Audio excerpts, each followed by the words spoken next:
Welcome back to the KeSPA Cup. It's me, Valdez, with Wolf, and we are bringing you what we're imagining should be the last game of the night, but there is a chance that this is the third to last game of the night. DRX fans are hoping so. Yeah, if they can manage to win a game and force a three-way tie.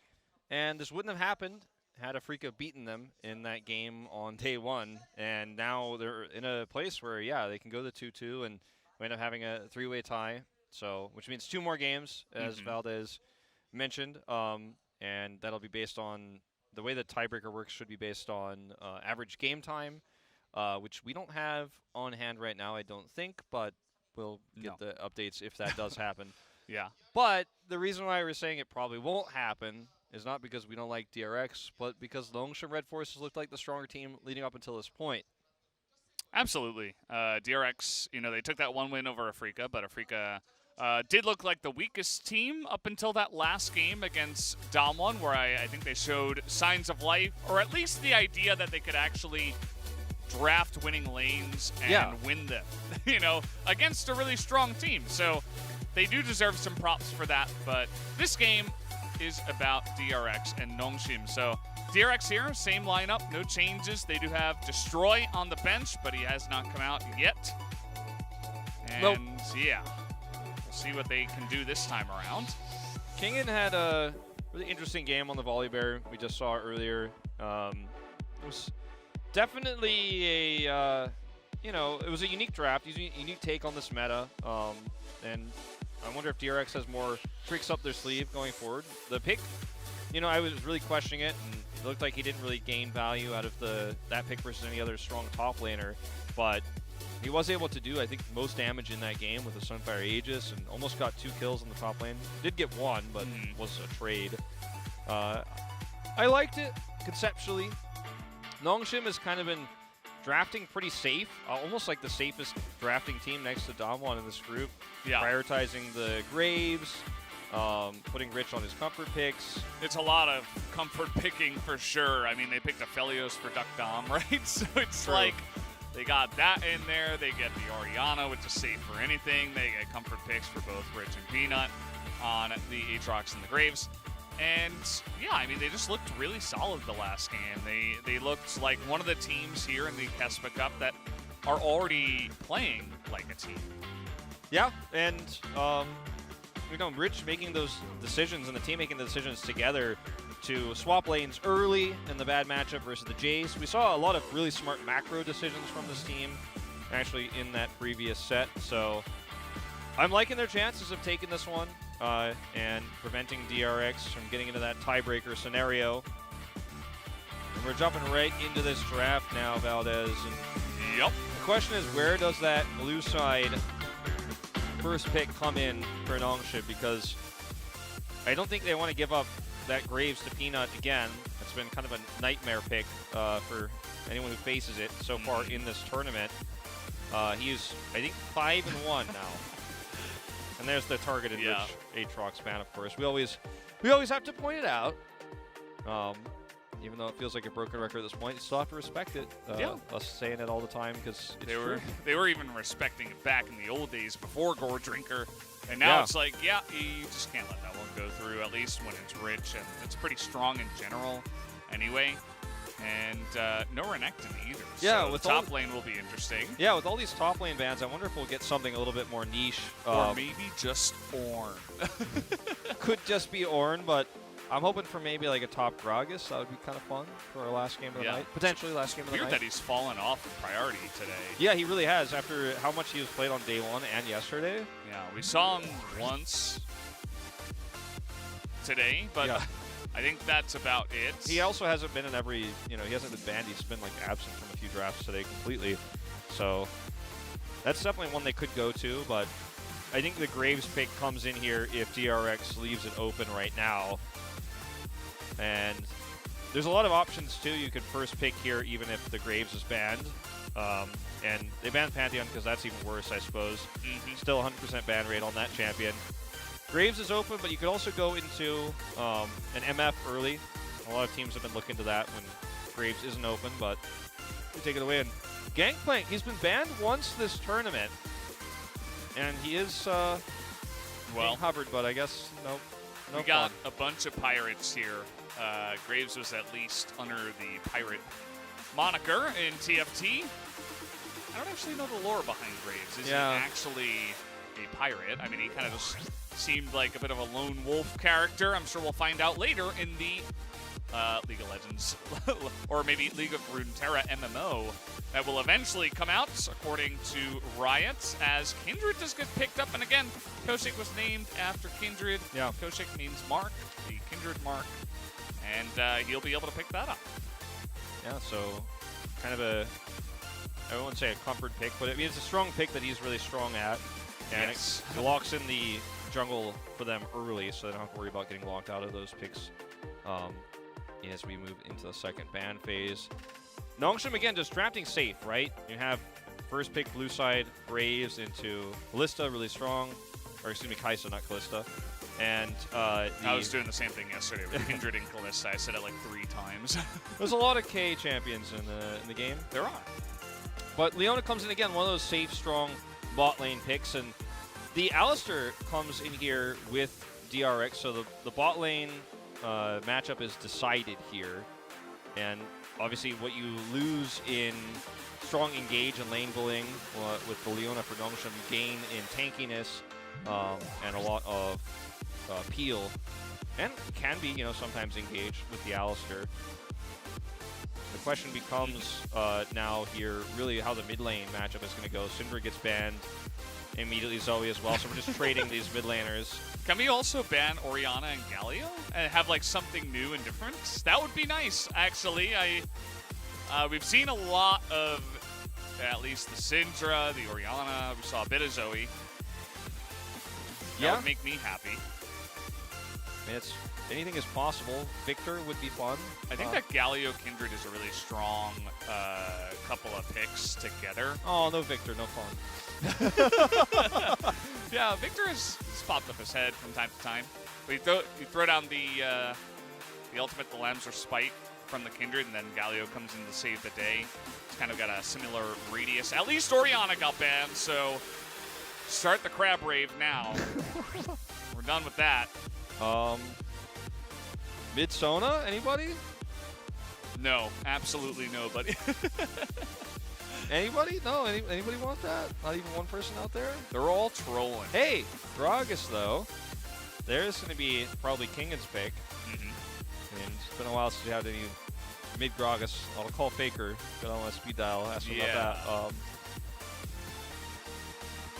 The Gangplank still being hovered here.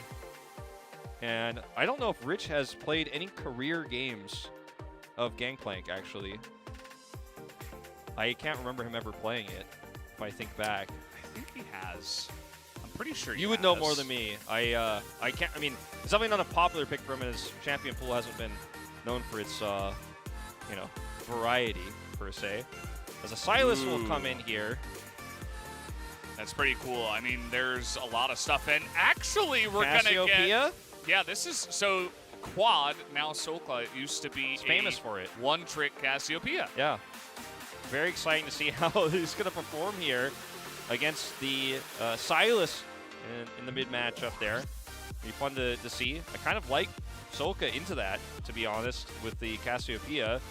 They've got Pioshik as well to help keep Cassiopeia alive in some of these fights. Lambs for Spite can actually do a lot of damage. Gragas versus Gangplank up in the top lane should be interesting to say the least. I'm really looking forward to seeing my first, even if it's not his first career game, my first game of Rich on the Gangplank to see how wide that hero pool can maybe go. This is definitely not the game we expected to see, but a lot of this comes down to the really early jungle priorities and then the kind of lockups we saw in mid. You can see the second ban phase is filled with mid champions, so you end up with the Silas Cassiopeia at the end of the day. I kind of like DRX's draft here. It's very balanced, they have a lot of tools, excellent disengage. Cassiopeia as a standalone champion is one of the best, but also you've got Alistar in there. You have Body Slam to just say, if anyone gets near you, just Body Slam them. You can cask and create a lot of ruckus. And, of course, Lambs are Spite and the bullet time. So basically, every single champion in their lineup is fantastic at disengage. and they can kind of just try to play front to back, you know, pick at some of those front champions with what they've got. But anyway, guys, Game 5 starts now.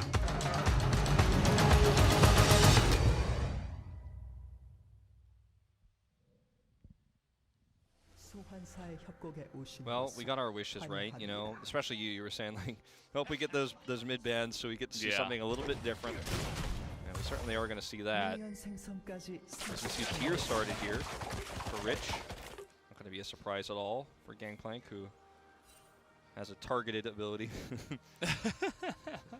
hard to miss those. You just stack it up against the melee Gangplank, or Gragas. Yeah. And I mean, it's just valuable in general. Yeah, he has a pretty nice global as well. That can pretty good. Yeah, that can be considered one of the best ultimates in the game. For it's almost always getting at least a decent amount of value and steal some assist gold. There's a lot of things you can do with that. Turn the tide of a battle from the safety of your very safe lane most of the time. Yeah. He should be really safe up in this lane. I mean, this is kind of like what Nuguri would do, you know? He would just sit back. I don't think he played too much Gangplank, but he would play even a aggressive champion that could be a little bit less safe than Gangplank, but also go like Kleptomancy back when that was a thing, and go Cull up in the top side. But this is just another way to do it, you know, get a tier that's going to stack up.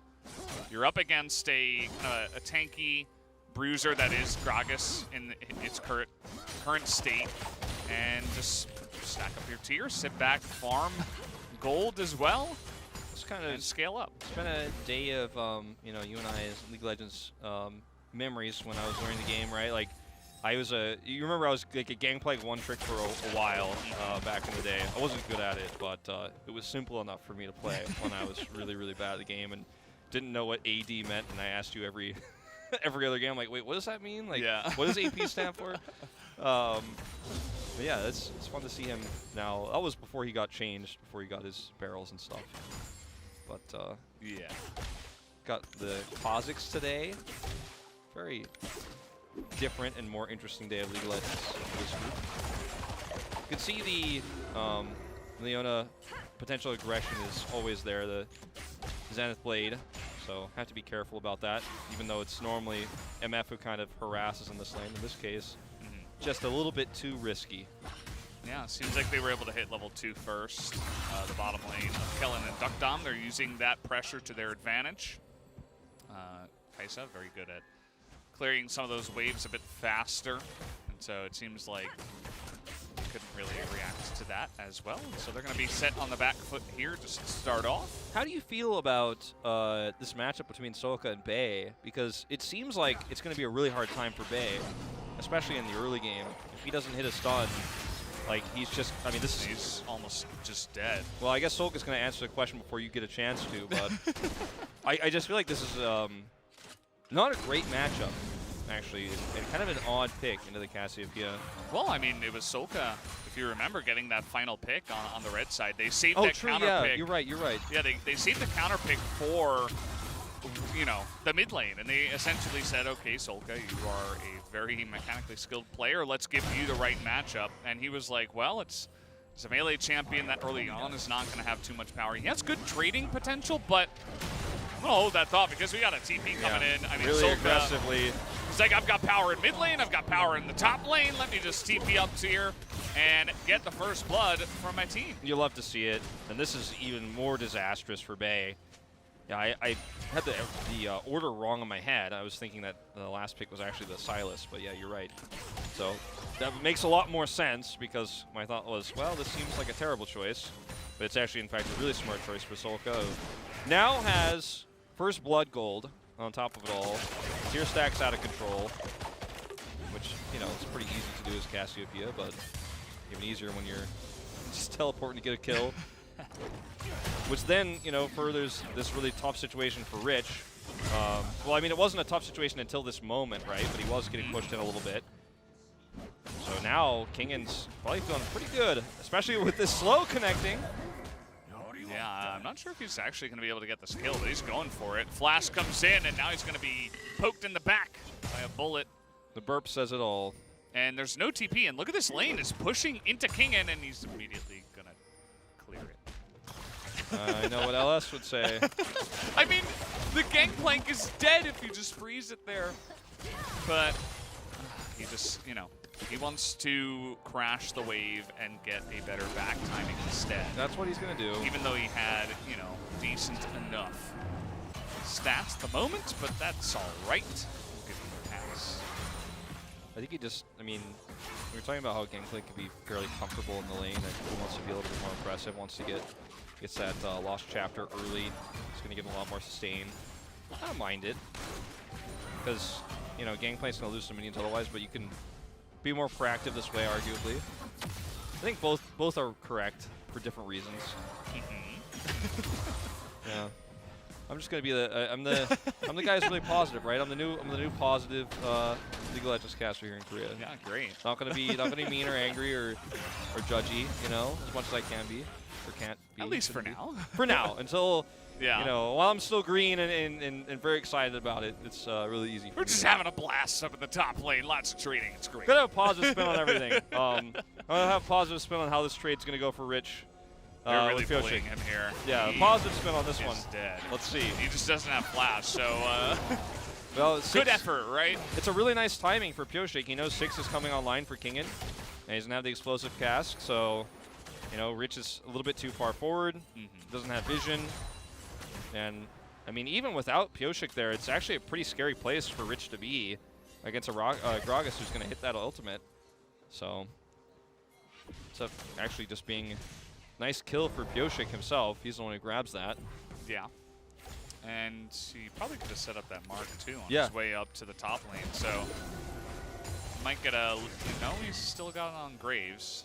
See if that changes before combat. No, looks like just not taking advantage of that. But still, it's a kill. It's still worth all that, and it's really up to Rich to try to back away, but you can only give away so much. So. And we haven't talked about it too much, but Pyoshik has been pretty aggressively roaming the jungle and has made some advances on Peanut so far, but hasn't been able to secure that mark. So. They were all denied, though. Yeah, so that's why he had that, at least up until that moment. But unsuccessful, as you say. And now you can see the top lane is starting to go a little bit better for Rich. Yeah, you know, he's caught up a little bit. He's been able to push here. He's kind of taken the Nuggery stance where it's like, yeah, 0-2 power spike. Let me try to just survive and still stay even in CS. I think Can he steal this? Here. Maybe not. He's just too scared. Might have been able to Q it if he had a ward.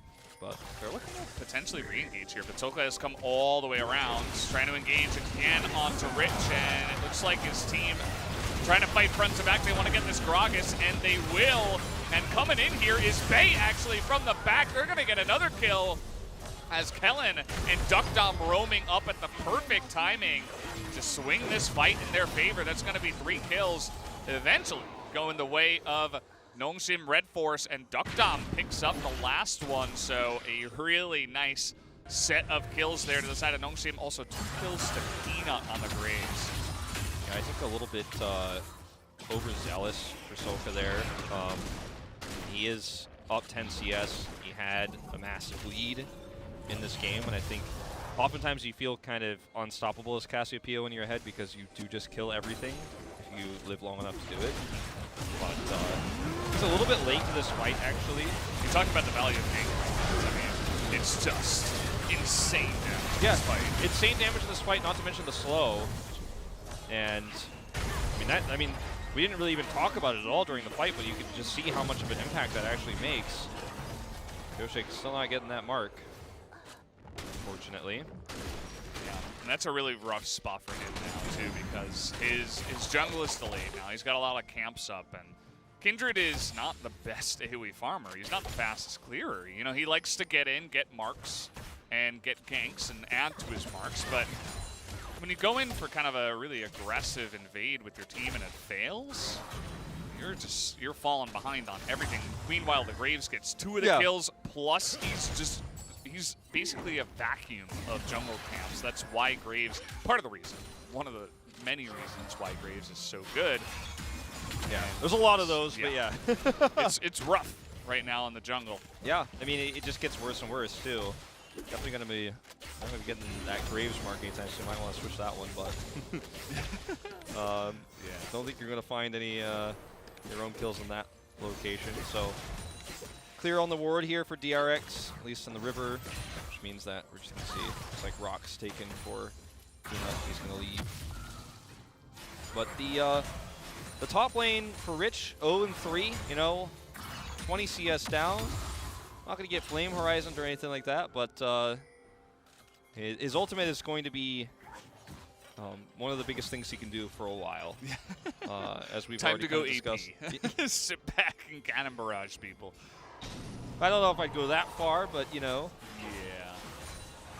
We might get that far, you know, if things continue at this rate, but yeah, just not showing the proper respect, unfortunately, Rich, on this Gangplank. And this is one of the questions we had, right, is, okay, this is kind of an unusual pick for Rich. Not his first game necessarily, probably not. Like, seems like you kind of have some experience with that. I've watched a lot of his games, but not any Gangplank ones.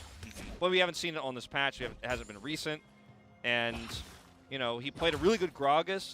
His champion pool seems like it's pretty strong in this meta, but we had questions as to how effective this would be into the Gragas matchup. We thought it was going to be pretty good.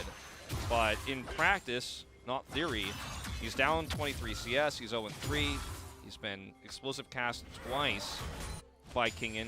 He's just honestly been a little bit abused up in the top lane. Yeah. He hasn't really been able to do. Again. Yeah, he hasn't been able to do anything, and he's just a Just punching back bag. away, dude. Oh, no, he's going to stay. Now, Cannon Barrage is going to take away these minions, but it's an Alistar that's level 6, so you're dead anyway. I think the second you see the Alistar that's coming up here at level 6, you just run away, okay? Gangplank has a lot of speed. Yeah. You kill one of your barrels, you get to run faster. It's pretty straightforward, and I think Rich has been just, you know, he's been having a bit of a rough time here. Not much else to say. Yeah. And, you know, DRX have been taking advantage of that. At least his other lanes have been doing quite well now. It's certainly, you know, it's almost as if he's playing like he's 1-1 or 0-1, you know, where he's like a little bit behind, but he's like, okay, you can't dive this, I'm going to hold, I kill the minions, but that's obviously not the case, and it's a 3-man roam, so keeps taking Cassiopeia's ult consistently. Bay does. Yeah, it's a pretty good one. The Rift Herald is having some trouble. Yeah. Let's get taken out there. Well, at this stage, you know, I mean, Kingen is like, I'm gonna proxy farm. That's how bad this is going for Gangplank. He actually hasn't gotten any of the kills. He's been spreading the love to the rest of his team. Solka's gotten 2. Same for Gangplank. So he, you know, around the time of death 6 or 7. See, he just got fast on that kill, and he sees and he Alistar, went forward, and it's pinged. Yes. Yeah, we have to be pretty critical of this. The flash to try to dodge is just ignored Becca because it's pretty obvious. not to mention that even if he did miss that, I don't think Rich survives. Yeah. Loses a flash as well in the exchange, and I mean it's hard to say things could be even worse for Rich at this point. I was joking, we're probably not going to see a Flame Horizon, but with every death, you have to wonder. Could happen. At least he's been thrown down to the bottom side, and laning phase is kind of nearing its completion, and that's definitely going to help him out to just sit over there, try not to die, throw your ultimate out, and be useful in that manner. Props to DRX to saying, hey, you know, we're going to get in there and abuse this guy and try to milk him for all he's got, essentially. Yeah, I mean, It's that's been very successful. Strong side for DRX for sure, making all the plays and forcing this into really just a nice spread of gold. They're actually even in gold right now because of that team fight that we had earlier with the triple. But also, they got all the plates on the bottom side. They did. The Rift Herald, so it's weird that NONGSHIM were able to pick up the Rift Herald, but I guess it was after that fight. And speaking of which, Peanut, he already has Gale Force, but he's kind of alone here, so he's not really going to be able to push the issue. He got that Gale Force at like 11 minutes, by the way. Yeah, it's actually really, really fast. Yeah. Hasn't upgraded his boots. Well, he does as I say that. But the macro game for NONGSHIM Red Forest has been really good. I mean, this is the second time Rich has had a really tough lane. and still able to find some value on the other side of the map. They got that Rift Herald value we're talking about. And killing a Gangplank one more time versus getting a lot of turret plates is an exchange you're going to take if you are going to be losing your Gangplank again. Maybe for the last time, at least for a while, I'd say. The rotation has come down, and Rich is, there are pings and question mark pings and warning pings for Rich here. It's like, please respect the cast this time. Please don't die again. Because Koshik was down there too. So he's like, okay, I'll take some rocks instead. But this basically means more value still, at least for Kingen in the bot lane. We're past the point of, you know, he's going to be able to get kills or anything like that on Rich, but Rich is getting zoned out of farm. So that's really annoying. Yeah, I mean, he can barely even approach this turret. And it is Gangplank. You'll have other methods to gain gold, as you see right there. But it's still going to be rough when you're falling this far behind. His team, again, it's doing very well. And I think they can kind of carry him here through the mid game. There shouldn't be too many other dives that happen down in the bot side. He still has to be careful about getting killed just by the Gragas, but I don't think you can dive him alone. So not right now. As long as he hugs turret here for like 5 minutes, I still think that NONGSHIM are in the lead and should be feeling pretty decently, but they're not going to have power out of that game for a while here. There's actually a big rotation too coming through with Kellen rotating over right now, and that's actually going to kind of force Kingen out of here. So Rich got an extra wave for free. Now he's making that rotation up himself. Kellen snuck into this brush. They actually might be able to make a great play here, NONGSHIM. All right, well, Kellen snuck into the brush, but I mean, that's not getting any value for himself. Yeah. He might just die. Ouch. That was actually a huge overextension. Yeah. And here we go, the flash cast. That's going to be really good onto Rich, as they will follow up onto this one. Slows come in, but the rest of the team is pretty slow to get in. You do see that Becca does flash on down. And now Rich is going to die for the 5th time in this game, as that kind of all started by Kellen being very over-aggressive into the enemy jungle. Yeah, and, I mean, Kellen, I mean, he wanted more. Okay, hold that thought. Another team fight here as Peanut will escape, but at what cost? And Bay gets baited into that. Meanwhile, Duckdom is 1v1ing a Cassiopeia. What's going on, NONGSHIM? This is not the best look, as DRX take huge advantage of it. They win fights in the bottom river and the top lane. Valdez, I just kind of got a whiff of, smells like tiebreakers. Smells like tiebreakers coming up.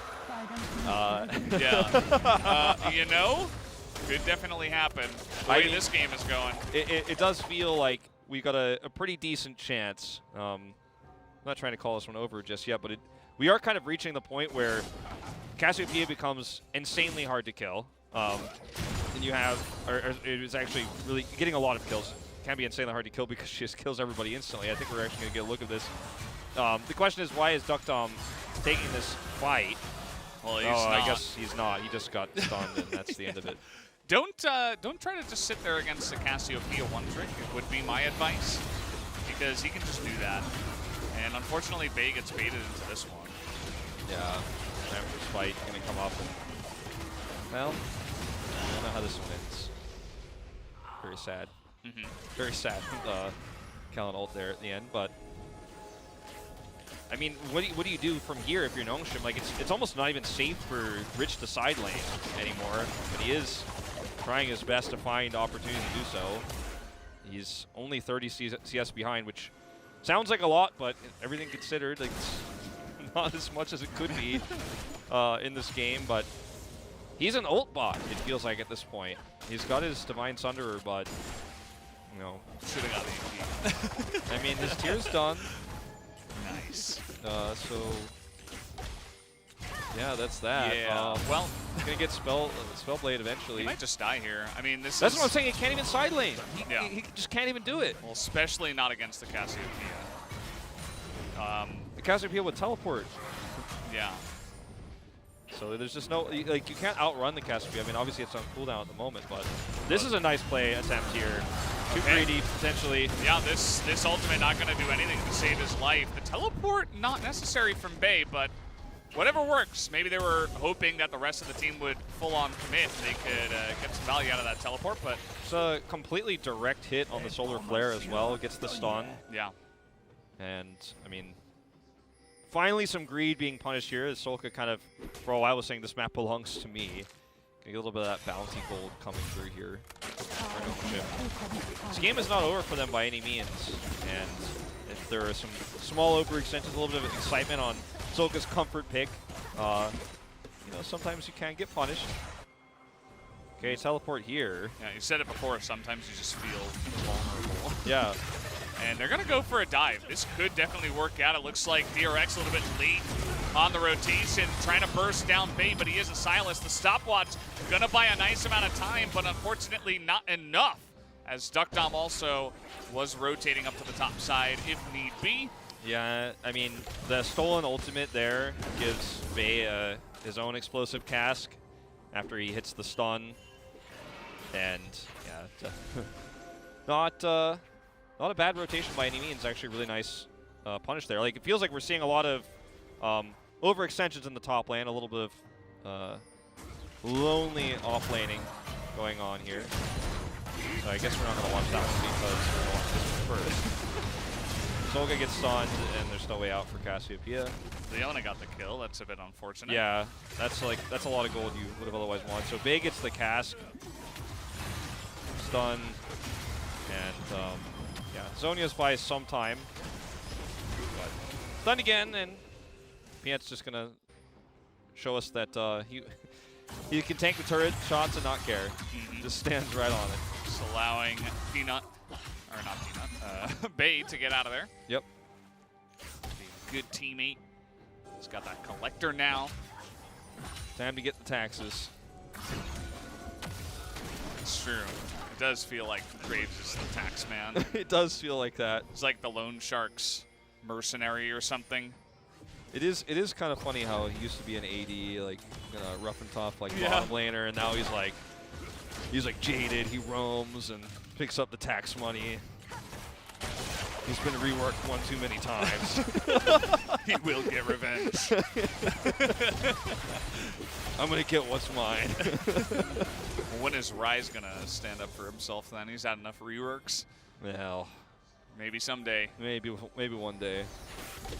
Kellen is okay. I thought he was about to try to like check wards on that bush. They had some pretty good control of the river, and you can see that DRX is forcefully trying to take it back. The Cloud Drake's not going to be a huge difference maker in this one. Piochik trying to get in there, but he might just be stunned to death, and there it is. Immediately going to go down even before the Labs are spiked. And now Becca all alone. The rest of his teammates have left him out to dry, but he will be able to flash the wall. But a nice pick once again to the side of NONGSHIM. Does feel like, you know, even though they got pretty far behind, especially in the top lane, that they just seem to be the stronger team. Yeah. And the more consistent one. Well, so a lot of these trades going their way. Their macro play is, I think, where their biggest strength is here in this game, and a lot of the games they've played so far in this group, leading up to this point. I mean, we saw it especially for Rich, and even to a lesser extent in this game. Some of like what he's been able to do 0-5 is pretty impressive. Has been caught a few times for it, but the decisions are overall really smart. And we're gonna watch this one more time here as Helen is really interested in setting up this fight. There's the Zenith Blade. He died even before the Solar Flare doesn't even matter. Like, Yeah. it helps kill Becca here, but That's just the amount of damage that the Graves, who was 3-0-1 prior to the fight, now he's 4-0-1. yeah. Can do. Picks up a pickaxe. This guy, Peanut, is just, he's spiraling out of control right now for DRX. Plus, Collector is going to help you with that moment as well to get that Yep. extra oomph, the blow up there. And it's like right now for DRX, some of the tools and some of the advantages they have are in consistent and sustained damage, especially if you get a big explosive cast, you isolate somebody. MF, you know, actually building Gale Force this time and not Eclipse because of the composition she's up against. In this case, lethality not going to be as useful here, but I wonder if DRX should just play a little bit more safe, like take the advantages they have and take longer team fights, because NONGSHIM is actually just rotating better and using Leona to get solo kills, and that's what's giving them back control of this map. The Drake advantage they have. I said Cloud Drake not the greatest, but it's still nice, especially for Graves. And even for Leona, really, I guess, with how the fights are going. Because they're not, basically, NONGSHIM is not team fighting, they're just going for picks. And it's working out really well for them because their macro understanding of the movements on the map for DRX is giving them like really good sense. It's partially game sense and it's partially wards. Definitely is. You see that DRX is trying to gain back some of that vision they have lost. The Gragas, who has been building full AP, is beginning to chunk. No Immortal Shield Bow this time around for Peanut or anything like that. He has gone Gale Force first, which I do like. Generally you want to see some defensive items when you get ahead, but I feel like the Gale Force is more like an opportunistic item. It allows you to get more picks that you may not have been able to get. Speaking of which, trying to get in there, and he misses his collateral damage. That's a little bit unfortunate, but they still have the potential. Lambster Spite, though, is going to save the day as Becca just says to Bay, get the hell out of here. That was a really nice bullet time defensively there as well. And what, it was a lot of ultimates used to save the day, but what it could have been a really easy pick was handled very well by Bao at the end of the day. But because they had to use a lot of ultimates here, NONGSHIM is just pushing it down mid. Grabbing another turret here. And it's looking like they're looking for taking control of vision here for the Baron Pit. There's a Scuttle Crab here, so can't clear that one unfortunately, but taking a look at this again. King in here, goes over the wall, and then Peanut's just like, yo, what's up?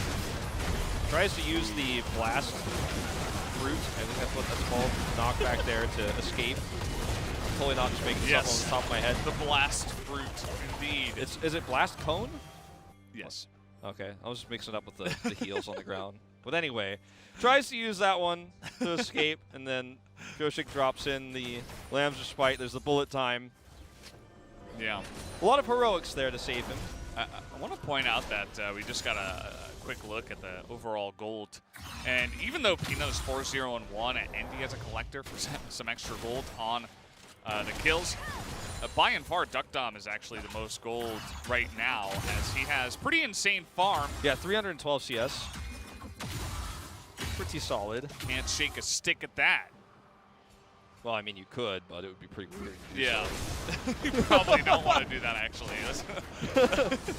No, there's probably some Korean League of Legends fans who watch it since, 2011, 2012 might actually be having a cane in hand at the moment, shaking it at the screen. But yeah, a cane. Yeah, I maybe just some of our more calm mature down. fans. Yeah. Mature fans. Yes. Well, you mentioned the cane, so. That's not a CS to clack your dentures at, no. Indeed. Well, indubitably. Vision control here for DRX is it's pretty good, except taking control with it's literally on top of the Baron. They're trying to look for that longer fight here, right? Around the mid lane, towards the Baron Pit. They're in this wave, and this is a moment where, you wonder for NONGSHIM, how do you engage this? How do you actually find that pick that you've been so successfully finding until this moment? You're going to look for the Cloud Drake because this is such a slow moment here for DRX that Peanut's actually just going to snatch that one away. Yeah, there are a lot of pings by DRX onto the Baron. Like, okay, let's go. Assist pings, go. But, like, you have a Cassiopeia. Yes, they have a lot of damage, of course, onto the Baron. But they can just send Peanut over to solo the Drake, and the 4 other guys can keep you at bay while he does that. Yeah, pun intended, of course. But, yes. I didn't even notice. Yeah, just, I don't know. I looked at the screen when you said Bay, there was Bay on the screen. Very aggressive back there, actually, from Kingen, doesn't get seen. And NONGSHIM, I think, NONGSHIM's whole goal here was to try to pull DRX away using the Drake from the Baron, but they're able to still wrestle control of this away. And again, like, NONGSHIM's comp can pick somebody really easily if someone steps over the line, someone is able to, or if someone is able to get a stun, right? It's been actually Kellen for most of these fights who's been able to get the Solar Flare getting value. You can do something like that to kill someone who's a little bit out of position or someone who's trying to rotate around the Baron pit. But if you just fight for a long time with Lamb's Respite and Cassiopeia, you know, a lot of people, I think myself included, would like the fight for DRX. So it's the two comps have unique strengths. And this is the kind of pick they're looking for. Right? Like, oh, Soka's side laning a little bit. Maybe Kellen can get another Solar Flare, but he thinks better of it and steps away. They're going to be able to move in here and take away a control ward, so that's pretty nice. Looks like the Alistair will have to back away. And look at grab this, some more. too. Like, they look for the pick onto Solka in the top lane. He backs away, but then meanwhile, already look who's in the bot lane, Kingen. So they're kind of side laning here and not fighting directly NONGSHIM, but kind of pulling them apart as best as they can. Rich, you know, comes down here to respond. Gangplank, you know, he can go 0-5, but you can never forget about him because he'll have more gold generation than anyone else. Plus, he's a pretty unforgettable champion. Yeah, he's just a really great guy, yeah. you know? Like, nobody can forget about that one time he told a great joke at the bar. I mean, you take a look at his gold. I mean, he's right there with the Silas. We look at it for like less than 1 second, yeah. Yeah. Thanks, Jonah Strong. Give us the tab over there for about 0.3 seconds. Okay, but at least we got to see it. Yeah, we did. I mean, it's, you know, it's quite solid. We were paying attention. We were doing a good job. Well, we were talking about, thinking about, you know. Yeah. They're going to actually start the Baron. And this is going to force the very slow-fighting DRX to actually make a quick play. And let's see how they handle this, actually. This is actually a tough call to make. The teleport's coming in. It's a little bit late bullet time. Okay, and it's going to be an easy smite there. Lamb's Respite very early on, and Becca gets kind of caught out here on the backside. Bay is going in. He's got his own Unbreakable Will now and does insane amounts of damage as Duck Dom. Nobody can stop him. You see Solka trying to go 1v5. That's a very classic solo queue Cassiopeia maneuver, but it is not going to work out. I know myself. As the really nice catch there from Bay picks up the triple kill onto the Gragas, and now they're just going to go ahead and push. They have Baron, and there's massive timers on these deaths. Yeah, I mean, I think they'll just win. That is the game. It looks like here, NONGSHIM having a lot of struggles in this game. You know, Rich falling behind in the top lane. There were a lot of honestly, really good maneuvers from DRX. A lot of strong picks with this Solka. You know, the teleport we saw in the top lane abusing Rich, but at the end of the day, NONGSHIM, well, yeah. Oh, really? They're being mean. Okay. But yeah, at the end of the day, I mean, NONGSHIM has the better rotations. They force a really nice Baron fight. They're confident enough to step forward and say, your team fight comp is too slow. You're not able to come in here and deny this, or if you're going to try, then that's where we're going to get a pick. Which is what they've been doing throughout the entirety of the mid to late game with Kellen rotating around on the Leona, getting some big solar flares. I think Solka got a little bit too close to the sun with that pick. Cassiopeia got a really early lead and went a little bit crazy with it and overextended a few times there. Yeah, I think that DRX as a team, there's certainly a lot of potential there. Like, they have individual players that are quite good and have shown really great results in solo queue, but they need time. This is a team that's going to take some development. If you're a DRX fan, I don't want you to lose all hope and be like, man, they had such a great lead. This was their moment, and they still lost. You know, that happens to even some of the best of the teams, and this team they're still pretty green as a lineup together. Also, they're running Bao and Becca down on the bottom side. They need a lot of development as well. So maybe, you know, wait it out, see how it goes in spring, and maybe they're not going to have amazing results, but they're definitely going to need some time. Whereas NONGSHIM, it seems like they're already firing on a lot of cylinders so far. I think that Rich did get pretty dominated there. Maybe his understanding of the matchup and the amount of damage that could be done. Also the fact that the Cassiopeia just TPs in at level 4. It's like, okay, you know.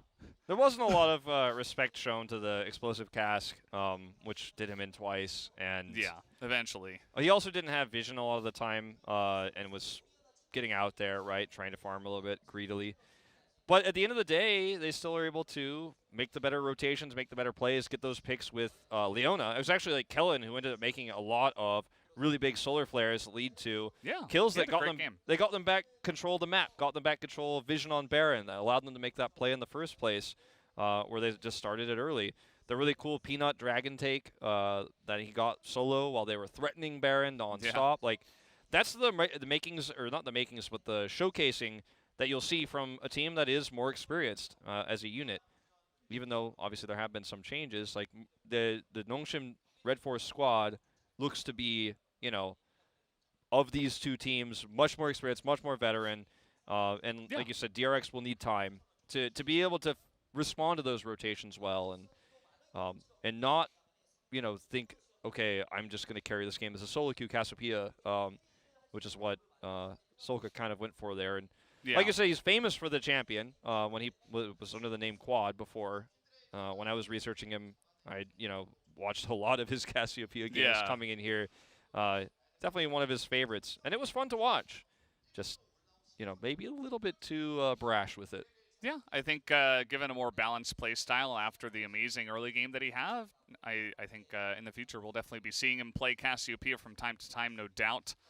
And yeah, you know, I wasn't sure what to expect from NONGSHIM coming into the KeSPA Cup, but I feel like I'm pleasantly surprised. You know, I think that Peanut somehow fits really comfortably straight into this one. He's been on a multitude of teams, like so many different teams. Yeah, he really has. So you were talking about, you know, maybe the lineup hasn't been together for that long, but also they have a lot of veteran players that know how to just mesh well with a lot of different players, and they've been playing the game for a long time. So it's a lot of different things like that. You know, I was thinking Bay and Ducktime, you know, are they going to do well? We've seen Kellen from time to time. You know, he had kind of mixed results. But those guys, so far at least in the KeSPA Cup, have shown some pretty good performances as well. Yeah, and, you know, this is a team that I think there's a lot of hype behind them right now. They've just got a major sponsor, right? So I expect big things from formerly Dynamics, now NONGSHIM Red Force. And yeah. I mean, it's not too unlike, because we're just going to watch Rich get abused for a little while in these highlights. Yeah. It's not too unlike the early part of Dynamics last year. They had a pretty good start to the season. That's true. They did fall off pretty significantly, but during that Aatrox meta, Rich was actually like leading in Pogs, I remember, for a little while there. And yeah, we'll see how they develop, because they're going to the next round. They're making it out of the group. We'll see how they do. Yeah. Seems like Bay was having a bit of trouble in the mid lane against KeSPA, but it's not a very forgiving matchup in the early levels. Like, once you hit level 6, then obviously the Sylas can do a lot of more funky stuff and have a bit of fun in that matchup. There were some moments like this one where he just, you know, he was trying to save a teammate, but can't really totally blame him for this one. Maybe a little bit more like map awareness, like spatial awareness of, you know, where my team is. Maybe just allow Peanut to go down. But this is where things started to go wrong for Solka in the side lanes. And this is where Kellen just started getting insane value on the Leona. That play here is huge. Like you mentioned in the play-by-play for this moment, didn't even need the solar flare. Higgins just trying his best. I have to say I was pretty pleasantly surprised with Bay's Sylas in general in the late game, like kind of as what you were alluding to. And I feel like Sylas is always kind of this niche pick that ends up oftentimes being a counter pick. Things like the TF, you know, you spawn Galio. Like that. Yeah. So it's really good to know that he's got that in his wheelhouse, and he is pretty experienced on the champion, because I think in the weeks to come, once LCK starts, that is going to be really important for him. And that's a champion that every mid laner has to really be good at right now, because he is, like you said, kind of a niche counter to Galio. And he was quite surprisingly just really smooth on the Sylas. The laning phase again, it was a little bit unfortunate, but you know, it's a bad matchup. So yeah, and well, especially early on, and at the same time, you know, I saw a lot of him just playing Orianna and kind of just like controlling mages, but the fact that he can flex onto something like a Sylas, something a little bit more aggressive, is also a good sign. So Gragas did a ton of damage. Yeah, not surprised to see that the more well-rounded damage of Red Force here actually just based on their team play, right? It wasn't about like who did the most damage or who had the big items. It was about how they rotated as a squad. And here's our results for the day, Valdez. Yep, and we saw Damwon go 2-0 today. They do pick that up, but also NONGSHIM Red Force picking up a 2-0 over Afrika and DRX. They did go against the two stronger teams in their first day of this group. Also, Live Sandbox, shout out to them. They did have a relatively even game up against Damwon and took a win there, their second win later on up against DRX, and they do secure themselves a playoff spot at least. Yeah, that loss for DRX means no tiebreakers. They will be in that zone down with Afrika Freaks, 4th and 5th. NONGSHIM and Live Sandbox will both advance to playoffs, but it's Damwon who gets the direct seed to the semifinals. And here's the schedule for tomorrow. We'll be finishing Group B. I say we, but I'm not casting tomorrow. Neither am I. It's going to be Achilleos and Atlas joining forces to bring you this cast. KT versus Hama Life. I feel like that first game right off the bat should be the most hype one. KT going 2-0 surprisingly, and Hama Life did look like the strongest team in that group, but also the most back and forth, inconsistent, kind of Chovy having a little bit too much fun team. Yeah, Chovy looked like the way better version of Solka in that game that I think you're referencing. Yeah? You know, a little bit too much fun. Yeah. He had a lot of fun. He was playing Yone, so maybe that's going to be his one game for the season. Yeah, he's allowed. He's allowed just one. Everyone's Yeah. allowed just one. Because he's probably still going to the other group. I think they seem to be the strongest group or team in Group B. But if KT somehow goes undefeated, they will get first place and go to the semifinals. Yeah. Based on what we've seen, I don't think that's going to happen, but they also went 2-0 yesterday, and people didn't expect that either. Yeah. So it'll be interesting to see how that group does line up. I'm very curious about that first match with KT and Hanwha Life. But that's going to do it for us, guys. We're done here. Thank you for joining me once again, Wolf. No problem, man. That was day 3 of the KeSPA Cup, but just waiting for the Korean commentators to end what they have to say. But that was a pretty fun cast for us once again. Glad to cast with you in League of Legends. We did Valorant together recently. Maybe we'll do StarCraft again one day, but for now, just jumping through new games together. Yeah. At least for me, I'm the second one here. Joining forces once again. But thanks for watching, guys. We'll see you next time here at the KeSPA Cup.